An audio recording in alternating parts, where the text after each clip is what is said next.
Hey, this is JC. Welcome to Missed Again, where every missed shot is a lesson. It's not about perfect play, it's about my struggles and honest progress. In a previous video, I discussed when to use side spin in common situations in pool. Check out that video in the link above or in the description. In this video, we are going to explore 3 unconventional uses of side spin that can be used for emergency situations. These are scenarios that do not come up often. However, when they do, the knowledge of these applications of side spin can be game savers.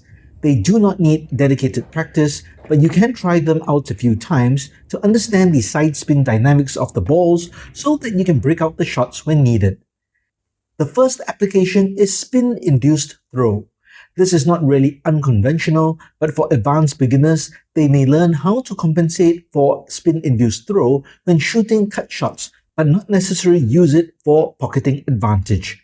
Spin-induced throw is when the friction between the cue ball and object ball on a side spin shot causes the object ball to be pushed slightly off course.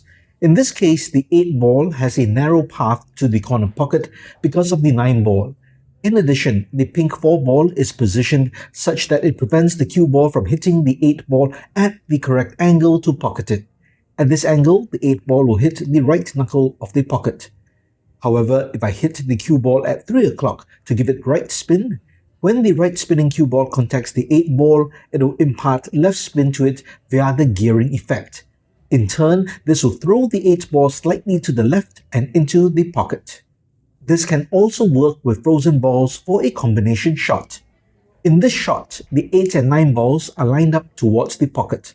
However, the balls are lined up to the left knuckle and the 8 ball will not go into the pocket. So if you use a center ball hit on the 9 ball for the frozen combination shot, the 8 ball will be driven to the knuckle. Let's reset the shot. This time, I'll shoot at the 9 ball again and will apply side spin. However, because the 8 ball needs to be thrown to the right, it needs right spin. Therefore, the cue ball needs right spin. It may sound complicated, but this is the gearing effect. So just imagine each ball as a gear against each other to know which direction spin is needed. So I shoot the cue ball with right spin at 3 o'clock, so the 8 ball will be thrown to the right and clear the left knuckle. The second emergency use of side spin is for position of rail shots.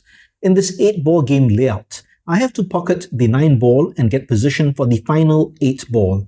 Because of the opponent's balls, I cannot use low right spin to bring the cue ball back 2 rails to the 8 ball.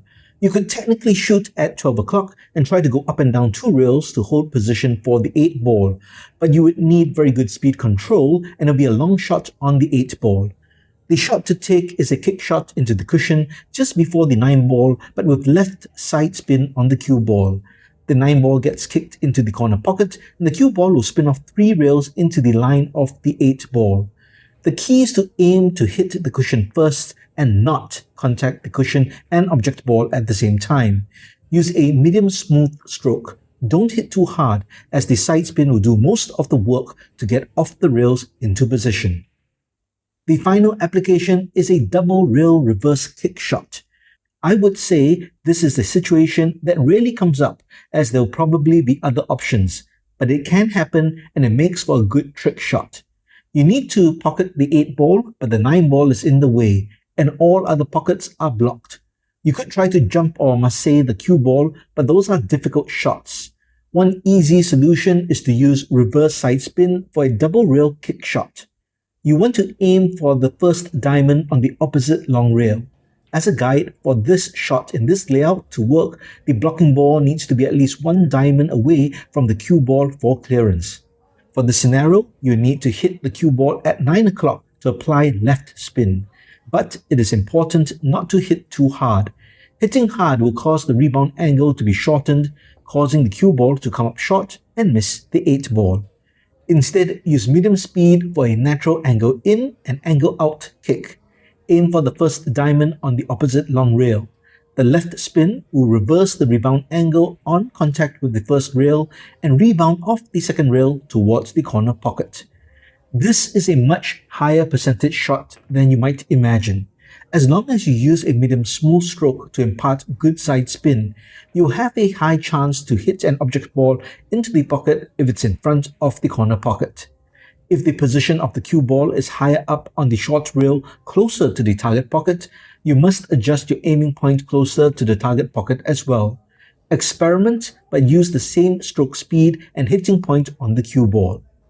That's it for this video. I hope some of these emergency side spin shots will be useful tools in your shot toolbox and will get you out of a jam when needed. Do you know of any other side spin shots that can be game savers? Let me know in the comments below. You can also support the channel by checking out my merch store at missedagainpool.com. Every miss makes us better, so let's grow together. My name is JC. Try not to miss again.